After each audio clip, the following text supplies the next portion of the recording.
It's showtime, folks. Enjoy the show. And a fine Saturday matinee to you, gentlemen. Steve, Andy, hello. Good morning. Top of the morning to you, sir. I would like to report from Oregon that the sun is up and out, ladies and gentlemen. We have a break in the rain for what is reportedly about 45 minutes, and you have me in here recording with you. I'm glad you finally have the sun again. It's been what? We do 3 have months, the sun. 4? Oh, Andy.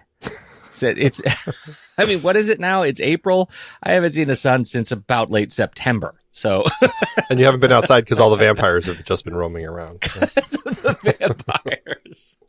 That's right. That's what it's exactly what it's like here.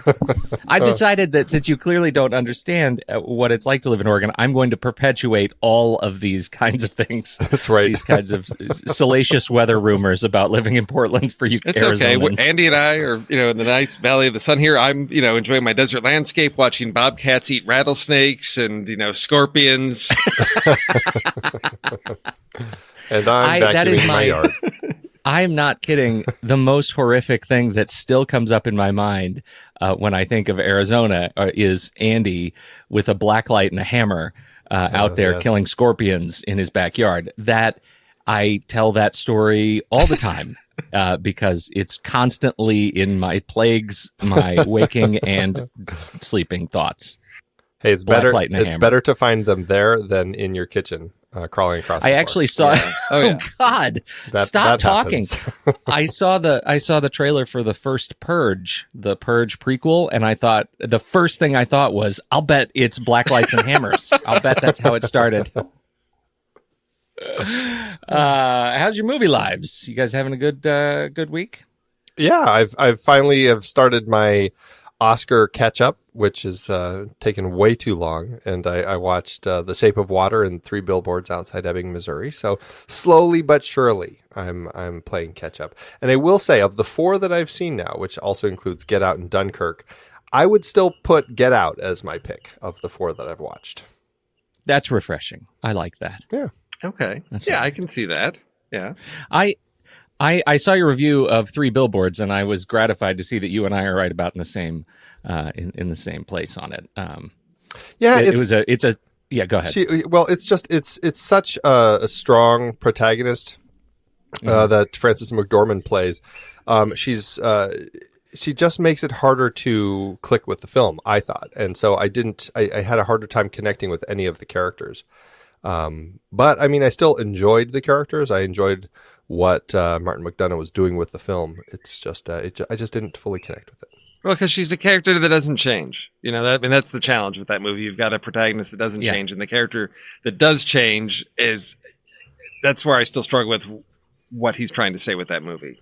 So, but in general, the character performances are very strong. They're just so deeply overshadowed by her dominance on screen. And you're right, because she doesn't change, it makes it so hard to sort of fall in love with everybody else. But I love what they did with Woody, for example. I think that was just a really powerful choices in that. In that, so a solid movie and certainly worthy to be on the list. But I have way too many that I still haven't seen. I haven't seen Shape of Water yet, and so really, yeah, okay, yeah, really. I know. Well, Pete, I'll tell you now, it's not one to watch with your kids. That's all right. Well, good to know. Okay. Andy's in a different age group. I think you could probably watch it. Yeah, right, like which kids? For your youngest, no. And then for your older, for your daughter, yes, but maybe 2 seats away, because there are some moments that are kind of awkward and uncomfortable to view with your kids. But I think two seats away on my couch. You sit over there. I'll sit over here. We'll both be watching it, but now I've flattened this cardboard box. I'm going to stand it up between us. I have not watched it since I was traveling last week. I got into binge mode on the airplane, and I am 1 episode shy of finishing Stranger Things season 2, which I don't know why it took me so long to get to it. Right, but yeah. Those kids. Those kids are amazing. Like, they were great in season 1, but they are from another plane like in terms of their collective capability as performers. I am just stunned. I am stunned in the second to the last episode of season 2, just how good they are. And I'm really enjoying it. I'm having a good time with it. So I can't wait to wrap it up here. Hopefully today. Yeah, it's I didn't like the second season as much as I enjoyed the first season, but I still thought it was strong. And you're right. Those kids are fantastic. It's a great group of young actors that they found for that. Yeah, there's a lot of credit that I give the season as a result of just stellar performances. And Hellboy, too. What's his name? Why can't I think of his name? The sheriff. Yeah, right. Now all I can think of is Sheriff Joe. Sheriff Joe the Hellboy in Stranger Things, too. You know. I'm like, Ron Perlman isn't in this. What are you talking about? And I thought, no, the new Hellboy. No, David Harbour. It's New David Hellboy. Harbour. Right. David Harbour. Harbour. Yes, he's amazing. Does it? I can't tell when they shot this compared to when they were shooting Hellboy, but like if they had to fatten him up more, because he is pretty ripped for Hellboy, and it seems like his uniform's fitting him a little bit differently in this season than it did in the last season. But stellar all around, and Winona is not, she's not amped to 11 in every single episode in this season, which is kind of refreshing to see a little bit more range in her performance. So it's nice. She's got her Samwise, She's got Samwise. She's got Samwise. She sure does. To Boy, keep her in check. That was a real low point for me, losing Samwise. I was really like, oh, sorry, spoiler alert.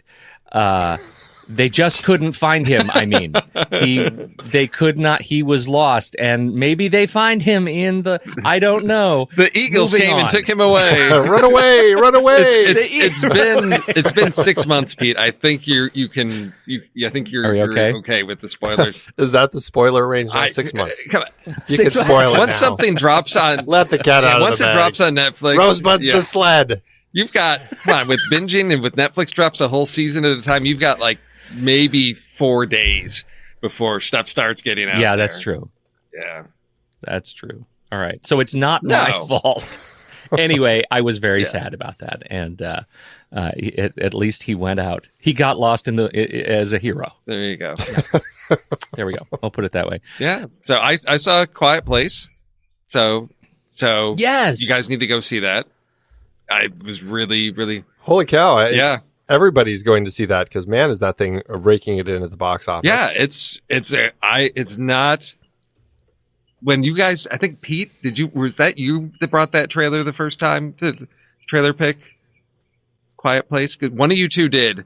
One of you two did, yeah. and I thought this looks ridiculous. It's like, oh, they've got to be quiet. It was just like them around the house being quiet, and I thought, what is this? Okay. And then I kept hearing more and more about it, and then I said, okay, I'm not going to watch trailers. I will check this out. And oh my gosh, I had such a great time with this movie. But I have been telling people, go to a show like really early in the morning because crowds do not know how to be quiet. They just can't stop talking at all. And I went to a preview screening, and so there's no trailers. So like the whole thing comes up once, then okay, you're at Harkins Theater, great. Then the movie starts, and people are still like chit-chatting, like small talk. I'm like, there's no trailers. Stop. The movie's called A Quiet Place. Please be quiet. Please be quiet. Let us enjoy the soundscape of this film.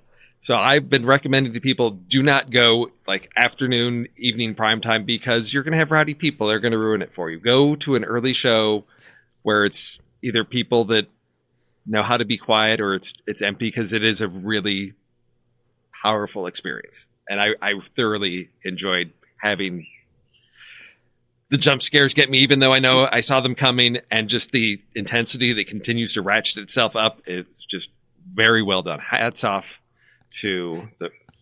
Is there any speaking in it? Is there any dialogue? I'm not giving you any. I'm not giving or is you that any the whole spoilers. gimmick? I'm just trying to figure out how long the screenplay must have been. Is it like 3 pages? That I don't know. But I mean, the movie. I will say the movie's only 90 minutes, and one of its strengths is it starts as late as it should, and it ends as early as it should. So it knows when to start and when to end. It doesn't give you more than you need. Cool. That's refreshing. Well, I think it's crazy that it's not only looking to take the number one spot at the box office, but easily push out Ready Player One, as this one it's looking like it could hit almost 50 million for its opening weekend, which everybody seems incredibly surprised by. So it's very exciting for Krasinski, who is behind this, and I'm really hoping that we can find a babysitter to go. Although I mentioned to my wife, maybe it's time to see if our oldest wants to go see a horror movie with us. So, no. I mean, this is not the one for her. I don't know. I don't know your daughter. I don't know how much you want to, have, nights where she's not sleeping. It's pretty intense. Well, it's PG-13, so I'm like, maybe she can make it. But it is intense, and it is family. It is, about parents and their kids, and there is a just tremendous performance from, and her name's going to elude me, that plays the daughter. It's the little girl who is also right, the yes, girl, who is deaf, right. and so there's a lot of the sign language, and she's a pivotal character in this story, and just a great performance from her. So it's PG-13. It's the suspense and intensity that is really powerful. It's not about blood, gore, and all of that stuff. So I just caution you, because for me sometimes that is more powerful and stressful when you just have that suspense. Yeah, so if she's interested, let her. Yeah. I'll see. She can still be pretty much a scaredy cat, so I'm not sure if it might not be the best parental decision. I don't know. It's okay. Awesome. Pete's still the king of that one. So, and several cases. No, Kingsman. And what was the other one you watched with your son? Was that the What Happened to Monday? That you regretted that choice as well? Yes. Well, because that was the one where we were on the couch and he was watching something on his, or playing a game or something on his on our iPad, and I couldn't make a big deal about the sex scene going on right in front of him.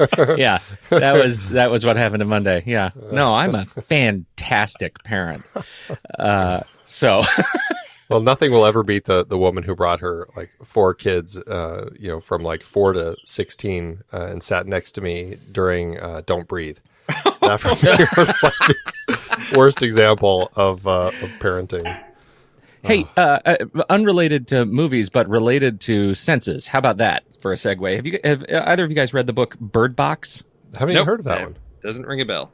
Okay, this is a recommendation from our own Tommy Handsome, who says it's a similar thing to. It's only similar in what I don't think he's seen A Quiet Place yet, but it's a book that tells a story of some civilization in which you cannot open your eyes.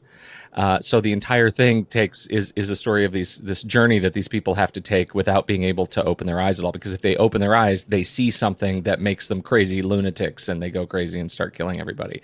So they have to be they're blinded for the whole thing. And it sounds like a concept that would be really hard to sustain over the course of 60, 70,000 words. So I'm curious to read it. Might be an interesting thing to put on your book list. From Love, I'm Tommy always Handsome. looking for something, cool. A horrible movie, to shoot.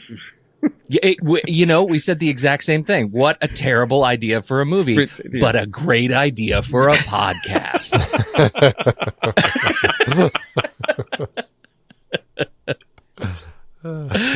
Let's talk trailers.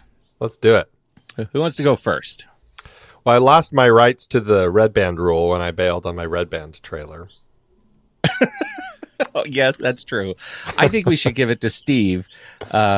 Yes, I think we should give it to Steve this week. Okay, because we don't have any A24, and I wasn't sure when Andy just kept, I'm going to do this one, I'm going to do that one. I was like, okay, I'll stay away from everything, and I'll just go with what's expected for me, which is a movie about kids in high school. So. Because if there's one out there, Steve's going to pick that thing. This one is Adventures in Public School, about a homeschool kid who tries to get into the public school to woo a girl who only has one leg. Apparently the premise is he's got to take some type of, test to, graduate from being homeschooled, so he's learned everything he's supposed to, and he intentionally fails the test so he can work his way into public school, because he tells his mom, maybe it's time to go to public school. And his mother, played by Judy Greer, who is great movie mom, horrible real life mom, who basically is going to say, you need to be successful in public school, so I'm going to help you do all these things, and is going to teach him how to be a rebel in school to get the attention of this girl. And there's just that great scene in the trailer where, he's going to get high with his mom in the car. Great movie. Call Child Protective Services, please. But this is from Kyle, directed by Kyle Rideout and written by Kyle and Josh Epstein. And I don't, they seem to be primarily actors. This is sort of their first feature, but it seems to hit the sweet spot for comedy and drama that I expect from this type of film. And you've got Judy Greer and for Battlestar Galactica fans, you've got Grace Park in there, so a couple familiar faces. But this is coming out April 27th, so sort of something to tide the kids over before the big summer tentpoles come out. But looked like something that's just a fun, teenage experience. Well, just the fact that the director's name is Kyle Rideout. I mean, that sounds so made up that it's just awesome. So, awesome. I give it awards just for that, which is fantastic. And it does, yeah. It looks like a really fun movie. So I'm excited to check this one out. And you're right, Judy Greer. I love her in little bit parts and bigger parts. She's always fun to watch. And as the mother that I would never trust to take care of my children, I think she does a fantastic job here. So yeah, great. I'm excited about this one. And was that was Siobhan Williams that they had yes. was the amputee? And so that looked cool. Looked like a cool angle. But mostly the only thing I could think about is Grace Park and all of the news around Nexium right now. Are you guys up on this? No. Ugh. Please, such drama. Okay, get this. Allison Mack of Smallville is reportedly second in command of a secret sex cult at the heart of the self-help group Nexium. And she was Chloe in Smallville, and she had recruited a whole bunch of people, including Grace Park, who was supposedly in this crazy sex cult, who left as soon as the founder, I think he was just arrested in Hawaii or something last week. And so it's in all kinds of crazy, it's all kinds of news. But if you look for Allison Mack in Nexium, and it's spelled NXIVM, this self-help group, you'll find all kinds of crazy news about they would like brand each other, and it was monstrous, just monstrous. And so when I saw Grace Park in there, I was like, wow, it feels like she dodged a bullet on a lot of this, because the news is so much on, Mac, and I can't remember what was the woman who played the other in Smallville, her peer, Lana. Nobody remembers? I never watched it. Well, that's too bad. I watched it with my kids. It was at the perfect time. And so anyway, she was in it, and Grace Park apparently got out without a whole lot of press attaching her name to it. So interesting side bit of drama. Sex cult in public school. Not in public school. Not in public school. Okay. Well, that's how I'm concatenating our topics here. I don't want to follow the paths that your brain takes. I really don't. High school. Sex cult. Yeah. You're the one that's tying it all together. Oh my. Yep.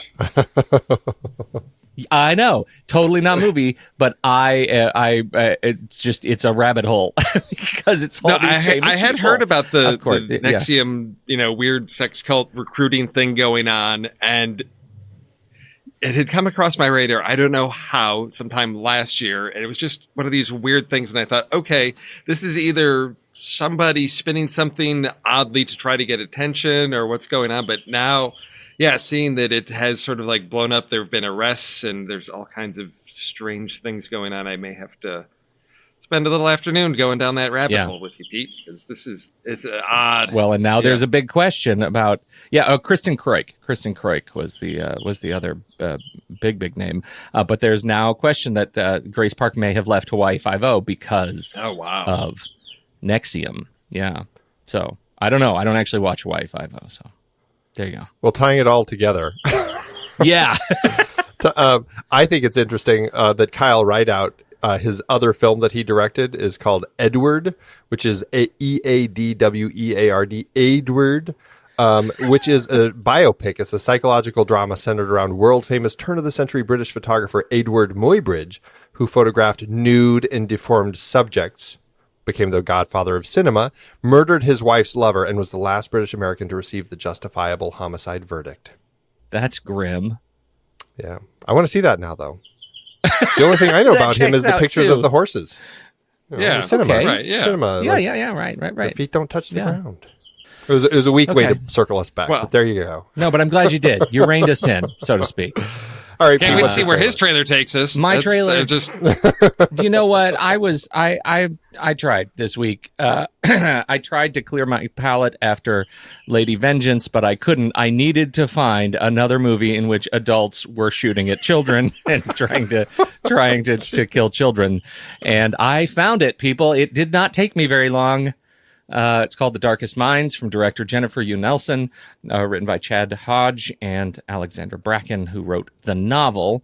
And it stars, some familiar names. Mandy Moore is in it, Amanda Stenberg, Harris Dixon, I don't know some of those people. But Gwendolyn Christie, Captain Phasma herself, is in it.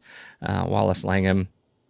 So some familiar faces in here, and it is the story of children that are imprisoned in an adult world that now fears everyone under 18 because they got powers.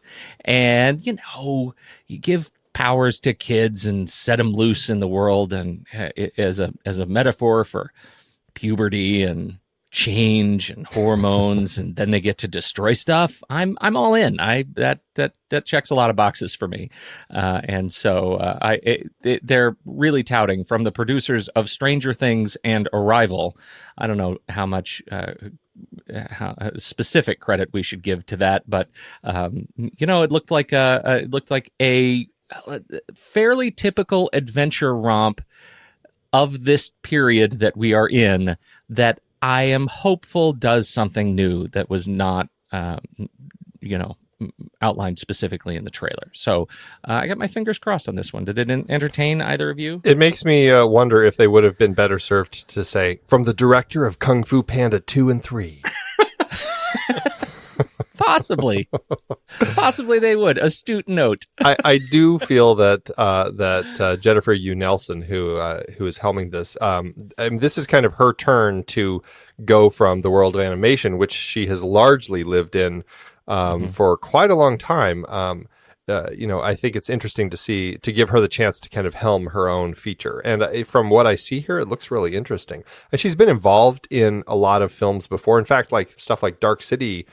She was a storyboard artist and stuff. So she worked doing a lot of that sort of art department sort of stuff before getting into animation. And then this is her chance to kind of move back. And, it really excites me. I thought it looked like a really compelling story, that it looks kind of like a superhero-ish sort of story that's not necessarily based on a comic line, but, but it looks interesting. I'm excited to see what they do with it. Yeah, it's got a little bit of that powered people on the run thing, and I guess what I'm a little bit nervous about is that I'm up to speed on the we've got both Runaways, Marvel's Runaways on Hulu, I guess, and then the other one is now I haven't watched The Gifted. So The Gifted, yeah, which they both have that sort of similar thing. Powered people discover their powers on the run. Yeah, and Logan. Oh, that's a great point. That's a great point. And so that's the thing that makes me just a little bit concerned, is that it might be a little bit derivative. What do you think, Steve?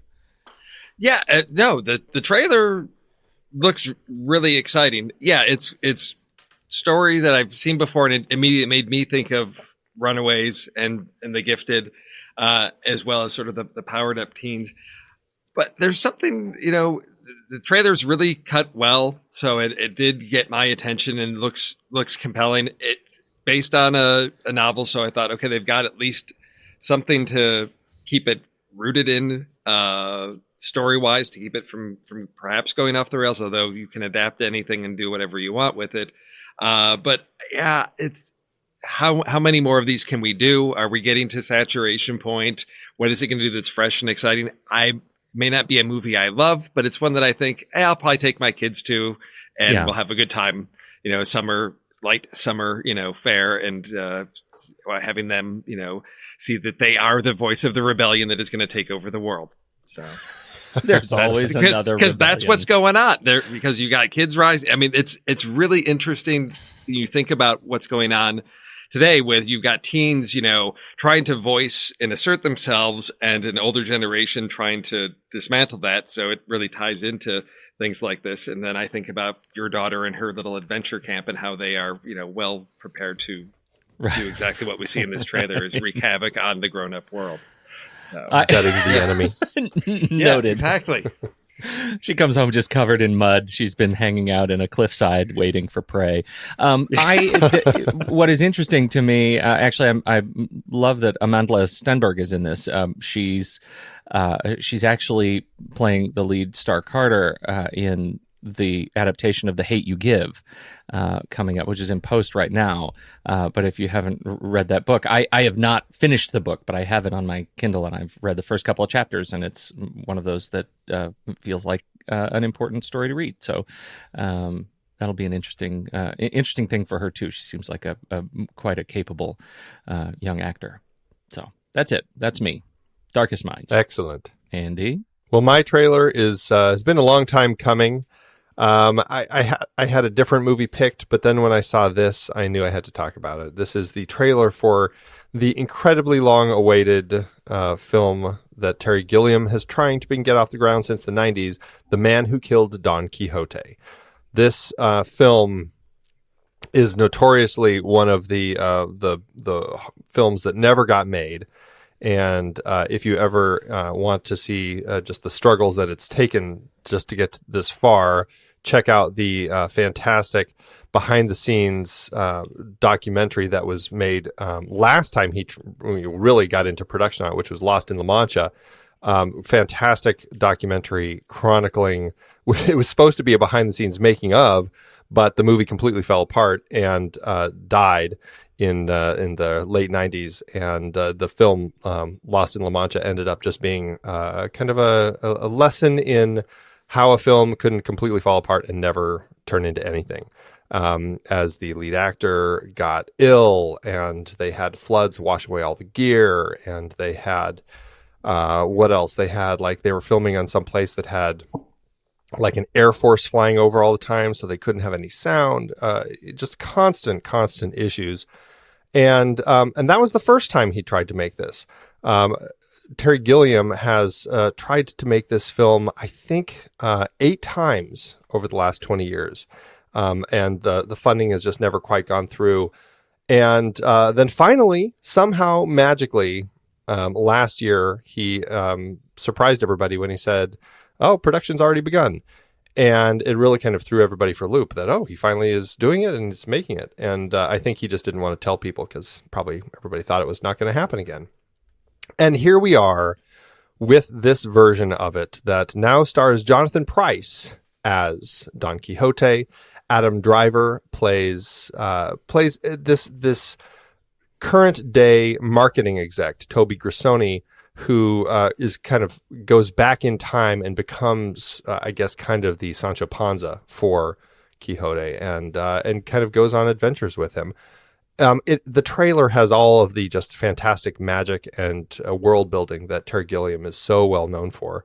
It just looks just exciting to see all of this coming to life in a way where it's like, wow, it's finally coming to screen. That being said, it's almost just sad that he still is going through a legal imbroglio. He's got this producer who was attached to the last version that he tried to make this, Paulo Branco, who was a producer when it fell apart. And now he is suing, saying that he still owns the rights to the film, and it's keeping them from setting any release dates. So I'm hoping that ends soon, though, so that this film will finally get released, because it is supposed to play at Cannes Film Festival next month. And as of now, it's not. So the curse is still there. The because curse this has been the most cursed production of all time that has just never absolutely been able to make it. And that's still, wow.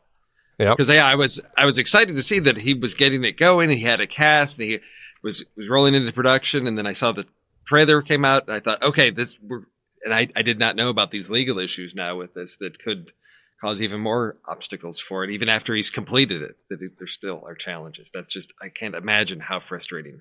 It's insane. And according to, his producers on this final version of the film, they think that this guy has no claim. They're saying, that guy could never get the funding together, and the whole thing fell apart because of him. And now he's the one suing them, and they're like, he just has no clue. So I don't know if it's just a couple months to sort it out in court, or if it is going to be something that ties it up for a long time. So I guess hopefully we'll find out soon, though, because I just watching this trailer got me so excited to see another really magical Terry Gilliam film. Pete, did we lose Pete? No, I'm here. I was hoping Steve would jump in. I struggle with this trailer because I too, I am enthusiastic about it. We've certainly talked enough about Terry Gilliam. I'm a fan. And yet, Andy, it was so weird. I watched this trailer and I was unmoved. I was not interested. It felt like a movie. I was interested. Where I got a couple of chuckles out of Jonathan Pryce. I guess he looks good, but I was not moved by the trailer, and it made me so sad, because it felt like my lack of emotional connection to it was the ultimate indignity to the curse of this movie. And so I know I'm going to see it. I've got to throw a couple bucks at it because of what he's been through. And I want to contribute my small way, my infinitesimal way. But the trailer didn't move me. Is that weird? No, I mean, it's not. I will say this. I mean, there are films that have been made by directors who have been pushing for years, if not decades, to try making a project that because they're so passionate about the story. And when it finally gets made and I finally watch it, I go, nah. I can think of Scorsese. Scorsese with The Gangs of New York. I really found that to be very middling. Barry Levinson in Toys, I found that to be awful. There are these stories that people just spend a very long time trying to make. And in the end, it's great that they finally got their passion out there. But at the same time, when I watch it, I'm like, eh. And I hope that this isn't that. And it very well could be. But like you, even if I do just end up finding it middling, it's just, it thrills me that it's going to be out there, and that there will be a little bit of that he's still magic. making movies, right? I mean, he got it made, right? Eventually he got it made. I was actually thinking of Silence. Wasn't that one that he was trying to make Scorsese was trying to make for 25 years or something? That was another one, but I liked that one a lot more than Gangs of New York. Did you really? Yeah. Oh, that's interesting to me. All right. Well, so anyway, that was that. I'm with you. I'll celebrate it, but the trailer didn't do it for me. So that's me. I'm sort of there with you, Pete, because I think Terry Gilliam, he's in a rough patch for me where I just haven't been that drawn to the movies that he's been turning out over the past, I think since, probably like the late 90s. I mean, the stuff that he's putting out there, like Zero Theorem and Dr. Parnassus and Tideland, I haven't seen any of those because I have not felt compelled, and I put them on my list of I'll get around to them, someday, but there's always something that's more compelling to watch. I have to say that those are, I think the last thing I saw from him is, Brothers Grimm, and then before that you had Fear and Loathing in Las Vegas, 12 Monkeys. Yeah, so to me, like late 90s, that I'm right there through his, everything he's done, and then I just have not been compelled to watch anything he's done. Well, and to that point, I mean, none of those are probably worth watching. I mean, Thailand was Pete, you're probably going to put that on par. I don't know if it's going to be, if you're going to hate it as much as Lady Vengeance, but I don't think either of you'd like it. I hated Thailand. It was such a painful experience. Dr. Parnassus, again, another plagued production with the death of Heath Ledger, but I liked what they did with it to get around that, but it still didn't do much for me. And Zero Theorem I still haven't seen because, like you guys, it's like I haven't been as excited. I haven't been able to get as excited with that, although I still have it way on the top of my list to watch. It's just, I want to see him get back into the stuff that he was doing in the 90s. I'm not sure if he's heading in that direction with this one, but I kind of hope so. I feel like this is the project that's been kind of bottlenecking so much of his creativity over the last 1 or 2 decades. And I'm hoping that now if he gets this out of his system, he'll finally get back to doing some more stuff that we all are really excited about. I want another Fear and Loathing, and I want that to start something great for him. So yeah, that's sad. Makes me sad. But the trailer, check it out, and maybe Yeah. we'll get to see the movie one of these days. All right, there you go. Let's do lists. All right, so set them up, because I wasn't here last time. And neither was Steve, right? It was just you and JJ. Me and JJ, yeah, and so we were this week we had Lady Vengeance on the plate, and so as our list, we thought, hey, you know what? She gets imprisoned for 13 years. Let's do lists of our favorite films about wrongful imprisonment, or that have it in there. So that's what we're talking about: wrongful imprisonment. Go ahead, Let's Pete. see. All right. I guess. Go. Go. Because I will let you guys know I have an Andrew Davis film and a Stephen King based property in this list, but probably not the ones that you think. Oh, Interesting. Dear. Interesting. Well, I'll go back in time a little bit to one that it's a movie that I didn't like it all that much, but it's been a long time since I've seen it. It is Bogart and Bacall, and I feel like I should like all of the Bogart and Bacall movies. This one does some really interesting things in terms of POV, at least for part of the film. It is called Dark Passage. Bogey is imprisoned wrongfully, and he plays Vincent Perry. He is convicted for his wife's murder. He does escape to clear his name. The fact that it's it keeps him, it's from his point of view for like the first part of the movie, and that's the thing that makes it something unique to see. Not unique of the time, but it was just interesting to see him see Bogart and Bacall do their thing, and it has a great performance by Agnes Moorehead in there as well. So, who reminds me so much of Nurse Ratched, I can't get it out of my head. Talk about someone from another generation. Anyway, so it's a good movie. I wanted to love it a lot more, and I should probably see it again to see if it's improved in favor. I haven't seen it since we started doing the next reel. I haven't seen it in the last 8-10 years. So, I'd be interested to go back to it. Andy, did you sigh? Did I steal this one? It was on my list. I didn't have it at the top, so it wasn't a steal, but I did have to cross it off because it was definitely one that I do remember also enjoying quite a bit. But I also haven't seen it in a while, so I'm like, I don't know if I don't know if I go with that one or not. But it's one that's I think it's an interestingly done noir and worth checking out for sure. Yes, yeah.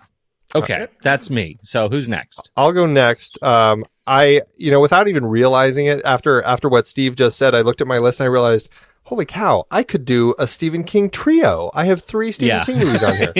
But I'm not. I'm going to step aside from that potential thing because I have a feeling I know exactly which 2 movies Steve is going to say, and I'm going to do my best to not steal them as much as I want to.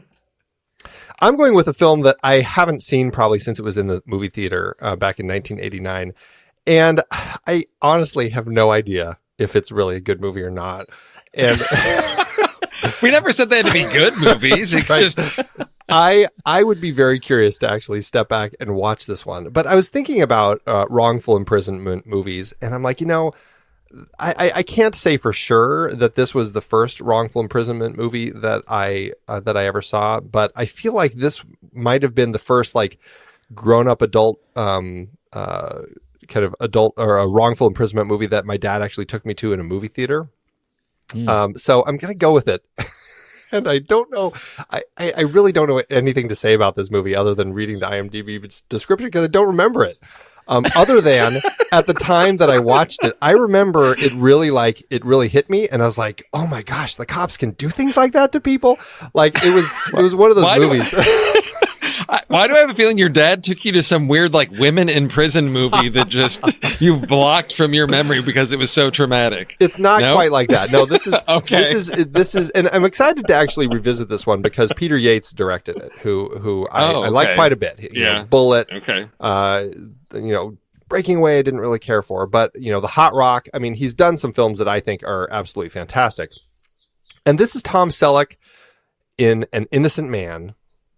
With F. Murray Abraham in it. And this is a story about a man who's framed by two corrupt cops for drugs.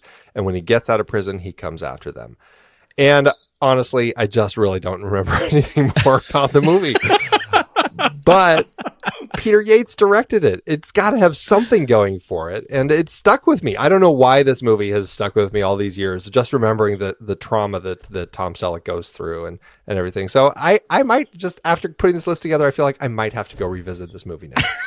It's a 6.4 on IMDb. So it's I can look. Yeah, it's better than the 6-star cutoff, right? Yeah, right. It skates over the cutoff. I think you should see it. I actually, if I saw it, I too don't remember it. I'm not sure. But apparently it is a, quote, riveting performance as Jimmy Rainwood. And I do love Tom Selleck. Right. I know. So there it is. A man who knows how to wear a mustache. Wow. Yeah. I missed that one. I don't think I ever saw that. Or if I did, I don't remember it. So... Great pick, Andy. Yeah, and I spent 5 minutes pre-apologizing for him. I know, right? None of us remember. Well, as you know, I like to look at the IMDb plot keywords, and there is corrupt cop, drug dealing, but also hairy chest. So if you're looking for a good hairy chest film, there you go. This is the one. You're not going to find that anymore. So take a step through history. Oh my Steve, goodness. what's your first? Okay, I am going to tell you about the story of a boy named Stanley Yelnats, who is wrongfully accused of stealing athletic shoes and sentenced to hard labor in a horrible camp. This is 2003's Holes, starring Shia LaBeouf, Sigourney Weaver, John Voight, Patricia Arquette, Tim Blake Nelson, based on a wonderful young adult novel. I tried to steer clear of the really serious, heavy, wrongful imprisonment movies and tried to find something a little bit lighter to start my list, and this is what I came up with. I would be surprised if you guys haven't seen this with your kids. If you haven't, I highly recommend it. Oh, one of my favorites. I just love this movie. Fantastic. Yep. Terrific pick. We adore it around here. We watch it all the time.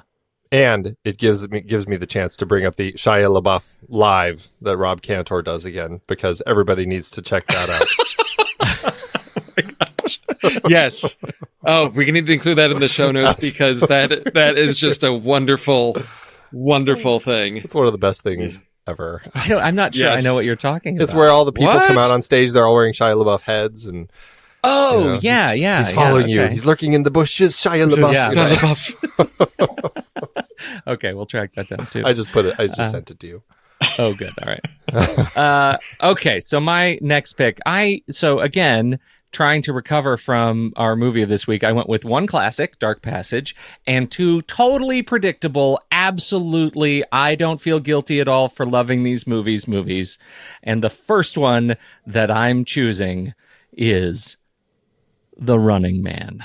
It's a movie directed by Paul Michael Glazer, based on, there you go, Stephen King, the novel as Richard Bachman, and written by Stephen E. D'Souza. But Maria Conchita Alonso is in here, and Yaphet Kotto, and Jim Brown, and come on, Jesse Ventura, please, Captain Freedom. I find this movie absolutely hysterical, and it came out in '87, so I took it probably much more seriously than I do now until I watched the trailer and realized it's set in 2017. So as far as I know, we may be dealing with this right now. We're pretty close to this. Yeah. this is the season 5 of America's Got Talent. You know what I mean? So that's The Running Man, 1987. There you go. That's a brilliant pick. It was on my list too, and this is the one that Richard Dawson he won that. He won the award for at the Academy of Science Fiction, Fantasy, and Horror Films. He won for Best Supporting Actor, and we just talked about that on our Near Dark episode because he beat out Bill Paxton. And I just loved Richard Dawson in this movie. He's so good. In it. This movie is so cheesy. Oh my gosh, this is so cheesy now to go back and revisit, especially with that opera singer, stalker killer guy. But man, is it a fun one? This is one, and man, is this so different from the book? I love the book. I'd love to see the book made as it is, but ending with a plane like flying into a building. I'm like, I don't know if that's gonna work anymore. No. But wow, the book is great. Still, I think they did an admirable job here, and it's one of my guilty pleasures.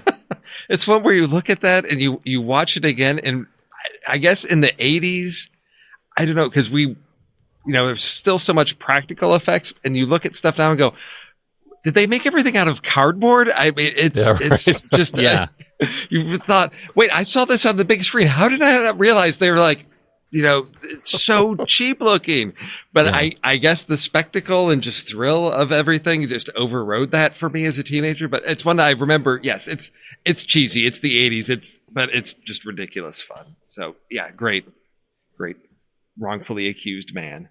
Man, I feel like I need to go with one of my Stephen King ones because they're all going to be taken. It is one of my top 5 favorite films, and it's The Shawshank Redemption, which I think is just one of the best movies ever made. It's just it gets me every time. It's such an amazing story that Stephen King wrote in one of his collections of his shorts. Just a beautiful, beautiful story, beautiful characters. Watching the plight of Andy Dufresne as he kind of goes through this journey. When he's wrongfully imprisoned, paired with Morgan Freeman as Red in his one of his best films featuring his fantastic voiceovers. Just an amazing movie, going all the way through to the end with the redemption itself. It's just an amazing thing. So that's my second pick, Shawshank. Well, Shawshank is stunningly good, and not only because of just great performances, but Roger Deakins delivers a performance behind the camera in that movie that is equal to every bit of what these actors are doing on screen. It's just a beautiful movie. So yeah, we should have just called this the Shawshank Redemption list, because I think that's everybody just agrees that is sort of your starting point of like, okay, yeah, we know that one. What else can we talk about? But because it's such a good classic. Yeah, that was Darabont's first Stephen King film that he did, right? Because he did several others. It was his first theatrical. He had done some it was like some straight to video things that he had done, like on the Night Shift collection. Stuff like that. So he had done some other working with the horror stuff with Stephen King, and that's where I think they kind of got to know each other before he helmed this one. I'm just looking at his other Buried Alive. Oh God! Please go on. Do something else. Take me away from this one. So I'm going to follow up with Frank Darabont's next film, The Green Mile. Also about a man wrongfully arrested and executed, ultimately John Coffey, who is imprisoned for a crime that he did not commit. And this is just an epic film over 3 hours based on when Stephen King decided to do something different. And he released this, he went back to the way they used to do things back in the Victorian days. We'll release little chapters one at a time. And so this thing was sort of, issued out little chunks at a time of this longer story. But for me, it's one that I think it didn't get the reception that I hoped it was going to get after I saw it. To me, there's just so many great things working together in this huge story, but ultimately the core of, John Coffey and who he is and what he's accused of, and that was just a really powerful experience for me. Yeah, it was a great read, and I really was compelled by the whole story. And I still think, Pete, one of these days I do want to go back and do Stephen King, but do kind of the Stephen King Frank Darabont trilogy, because I think that would be a fun one to talk about. I think that'd be worth it. And Michael Clark Duncan's performance in this movie was superlative. So good. Just fantastic. That's another great pick. My last pick is... again, I know I should feel guilty about this, but I don't. I'm kind of loud and proud, and it's one that introduced me to the perils of chemical weapons. Let's say that. It is proof to me that there is, in fact, one film that I can watch on repeat by Michael Bay, and that is The Rock, 1996, where I learned, in fact, that The Rock's a tourist attraction. It's just amazing. I'm Stanley Goodspeed. Of course you are. He's just amazing in this movie. I know it might not be the same movie if it wasn't for Ed Harris and Sean Connery, but oh my God, I love this movie so much. So that it is The Rock, and I got into it a little bit because it's been a long time since I think people have seen this. In fact, Connery was in it. It was he plays the role of the fantastic John Patrick Mason. He's a former spy, and he was put in jail. But was he put in jail wrongfully? In fact, he did steal plans. Everybody, he did steal plans, but he was just doing his job as a spy. So I count that as wrongful imprisonment. The U.S. wanted to make him go away. There we go. That's how it happened. Wrongful imprisonment. That was on my list too. So good. Oh, so good. I totally side with your pull for wrongful imprisonment. That's just, it's a brilliant movie, and we should talk about that one day. We should. Oh yeah. It would get me talking about Nicolas Cage positively again. I promise you, I will be positive about Nicolas Cage in that movie. All right.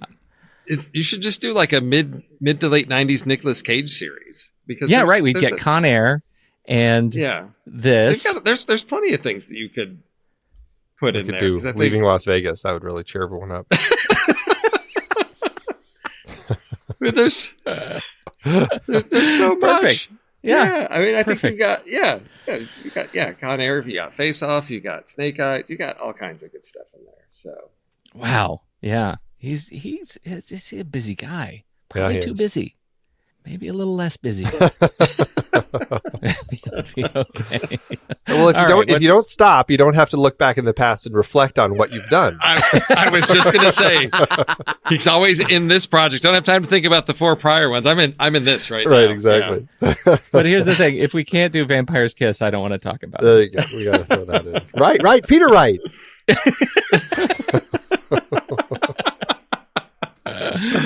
And then, of course, Moonstruck. How could we not do Moonstruck? Look what they did to my hand. Oh, God, so good. Anyway, all right. Who's next? For my final pick, I'm going with a film that when I walked out of it, I wanted to find somebody who represented law enforcement and just throttle them. This movie so infuriated me about the wrongful imprisonment of not just one person, but a whole group of them, namely Jerry Conlon and his father. This is, of course, the brilliant Jim Sheridan film In the Name of the Father from 1993 that Daniel Day-Lewis and Pete Postlethwaite, they just delivered powerhouse performances as father and son who are wrongfully imprisoned. Really, it's Jerry Conlon who is wrongfully imprisoned along with a group of his friends. They're coerced to confess to an IRA bombing that they didn't commit. They just happened to be in the wrong place at the wrong time. And then because of their wrongful imprisonment and because of the way that the corrupt officials decided things, they felt that the father needed to be imprisoned as well because they assumed that he was part of it. And so all of these people are wrongfully imprisoned for a very long time. And then, of course, we get the brilliant Emma Thompson as their lawyer fighting to free them.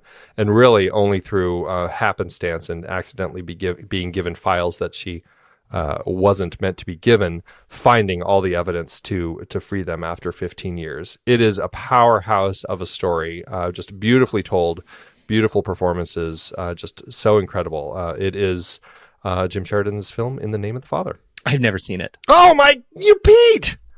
I haven't seen it either. What? Oh my. Yeah. You guys. Whatever. No, seriously. You guys have to watch this movie. It is so good. I have a feeling he's getting into this car right now. Going to come over here and make pizza Bring it right I'm now. on my way already. Oh my God. I'm embarrassed to be recording with you two right now. Just embarrassed.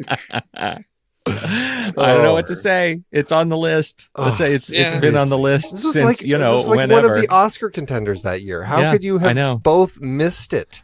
Because there were better Oscar contenders that year. I don't know. What 93. This was a big year. This was we had, let's see, Schindler's List, which was the winner. We had let's see, what else did we have? We had The Fugitive, which everybody saw. I'm sure you both saw that one. The Remains of the Day and The Piano. So it was a pretty solid 5 pick lineup. You know what's funny is you just named all movies that I saw in the theater, and I didn't see this one at all. Like, I've seen every other one and not this one. Oh, yeah. See, The Piano for me was just... So, I wasn't up for political... But I'll watch Schindler's List. Which is also well, yes, because I was living in Washington, D.C. at the time. I was taking a class in grad school that was focusing on poetry of witness, which is all about, genocide, Holocaust, all that. The Holocaust Museum had just opened, had been to that, had seen Schindler's List. I was like, I'm done. I'm emotionally wrecked. I don't have time for this. Give me something lighter. Give me the remains of the day. I will put this on my list. You both need to. Oh. And so because this Steve and I will do a special show. Just Steve and I. It'll be In the Name of the Father, the 1-part series. It's going to be called Redemption in the Name of the Father with Steve and Pete. Right. Yeah. So because this is based on a true story. So yes. So I want to say I'm glad you brought a true story film, because I also did for my third pick. Okay, there you go. I brought a true story. So I am talking about 1999's The Hurricane, the story of Reuben Hurricane Carter, a boxer wrongfully imprisoned for murder, and the team that worked to prove his innocence. This is directed by Norman Jewison, starring Denzel Washington, also Liev Schreiber in this. It was one that was not on my radar really well until I didn't get a chance to go, but Reuben Carter actually was in town here in Phoenix, and a lot of people were talking about it. I said, this is a film that I had heard a lot about, sat down and watched it, and just was blown away by this. Of course, it's Denzel, bringing Denzel to this, but to me, it's important on this list that we have films based on true stories, because way back in the early 90s, just after I graduated for college, an acquaintance of mine at college was actually convicted of murdering a girl, wrongfully imprisoned, was finally released 20 years later after spending 20 years in prison, has finally been pardoned by the governor, and I think the state reimbursed him $180,000 or whatever. So it was like, oh, here's some money. Sorry you spent 20 years in prison. So it was something that, as we did this list, I thought I've got to have something that's a true story that I can connect to. And unfortunately, I haven't seen Thin Blue Line and a couple of other documentaries about it. But it is something that I thought it was important to bring true stories. So I do appreciate Andy bringing a true story as well. Pete, shame on you. That's all I can say. But he brought Sean Connery.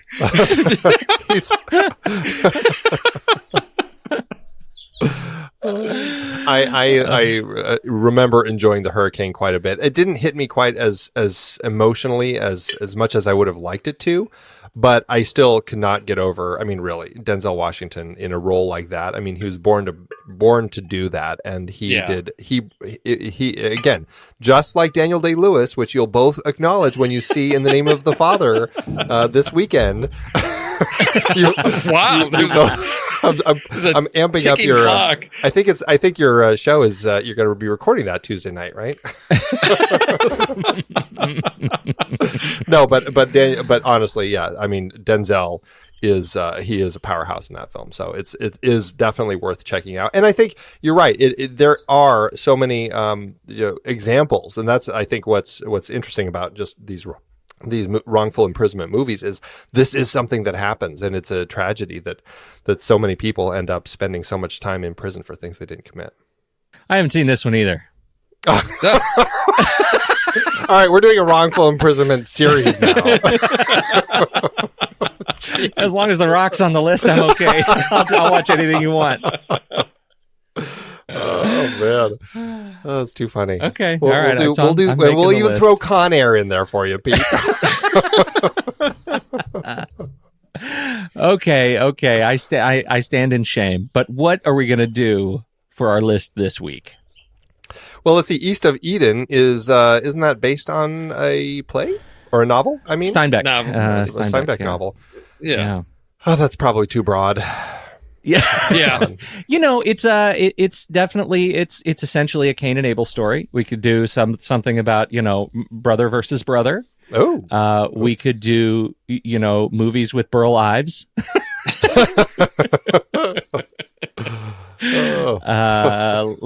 What Burl Lives. Okay. Oh, so this is where your IMDb keywords comes in. Oh, outstanding. Steve, our IMDb correspondent. Breaking a window. Movies where someone breaks a window. Yeah. Smashing one's head through a window. Cake. I want to do any crossover, anywhere that exists in that Venn diagram of someone's head through a window and cake. Cake. But I think you, as you mentioned, Pete, the brother versus brother piece, I think. Yeah. I don't know if that's going to be too limiting, but I think that's going to be your main through line through that one is your brother versus brother. I think that it will be a fun one to search for because I feel like I've seen examples of that, and so I'm sure we could find some interesting films to talk about. But if you're like me, like I feel like I've seen movies that are brother versus brother, like movies that are interesting, and I can't think of a single one. So, like you, I think it'll be fun to search for. Well, there's the two brother boxing movie that one of you talked about on on one of your lists already. Yep. What's that I'm called? not telling you. Oh, the one with Joel Edgerton and right. Oh, yeah, totally. Warrior. What's the name? Yeah, the Warrior. But you guys talked about right. that on a list already. So right. So I'm nixing that so one. one. Yeah. I think that one off. First. So that'll be good. Brother versus brother, our favorite brother versus brother movies, and that'll be a good list next week. How easy was that to come by? Love it. Thank you, East of Eden, for being so transparent in your in your thematic devices. Oh man. Any other news for the week before we wrap up? Not that I can think of. I think we're ready to kind of push on forward and kick off our James Dean series and get out of this crazy vengeance world we've been living in for 3 weeks. So done. I haven't been able to get that stupid Lady Vengeance out of my head. Ugh. Yes. Mm-hmm. Yeah. That's. I was like, oh, maybe I'll do this revenge list. Then every time I'm like, I don't want to put myself through this. What am I thinking? It's like a torture series that you guys put yourself through. Yeah, and then I loved it. It was a series I just absolutely enjoyed. I think Pete enjoyed it up until the end when I did. All fell very apart much. for him. Yeah, and I enjoyed very much up until that point in the movie. I just think it was such a distasteful choice. But Old Boy, of course, is stunningly good. I really enjoyed it. It is a challenging watch, but it's fantastic. I liked them all. I think the most subdued, Mr. Vengeance, is the most subdued of the three, and probably the not as accessible, I think, as Old Boy, but very compelling story. Yeah, and it feels very natural, unlike Lady Vengeance, which feels unnatural to me in a lot of ways. So just the presentation of it. So anyway, it's a good mix. You should check it out. Those are three good movies. Well, I'll watch them after Andy ties me down to a chair and makes me watch In the Name of the Father. So. Redemption. I'm on my way right now. Perfect. Yeah, he's going to be like Blu-ray in hand. Here we go. All right. All right, you guys. It's been a good week. Thank you, everybody. Patreon supporters for helping us out, helping to make this thing part of our lives and help us continue to do it. We sure appreciate your time and attention to that. So thank you, Steve and Andy. It's great to talk to you, and we'll be back next week. See ya. Hondo.